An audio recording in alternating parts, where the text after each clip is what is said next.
বোকাখাত আৰক্ষীৰ জালত গড়ৰ খড়গৰ ব্যৱসায়ৰ সৈতে জড়িত দুজন ব্যক্তি। মঙলবাৰে গড়ৰ খড়গৰ ব্যৱসায়ৰ সৈতে জড়িত দুজন ব্যক্তিক গড়ৰ খড়গসহ আটক কৰে বোকাখাত আৰক্ষীয়ে। আৰক্ষীৰ অভিযান চলাই বোকাখাতৰ মহ মাইকী গাঁৱৰ নিজা বাসগৃহৰ পৰা ভক্ত বাহাদুৰ থাপা নামৰ এজন লোকক আটক কৰে।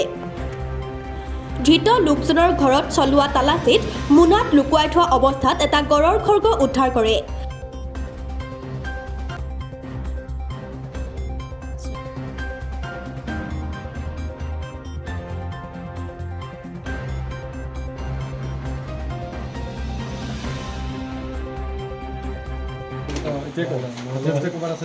নাই হা নাই টিকেনটা আঁতৰিলেহে আৰ্মছ নাই নিজে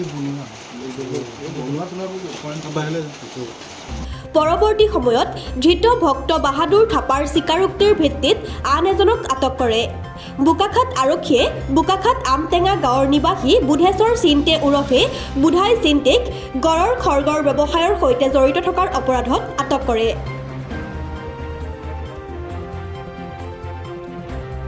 উল্লেখ্য যে ভক্ত বাহাদুৰ থাপা কাজিৰঙাৰ গড়ৰ চোৰাং চিকাৰৰ সৈতে পূৰ্বৰ পৰাই জড়িত বুলি আৰক্ষীৰ সূত্ৰত প্ৰকাশ পাইছে।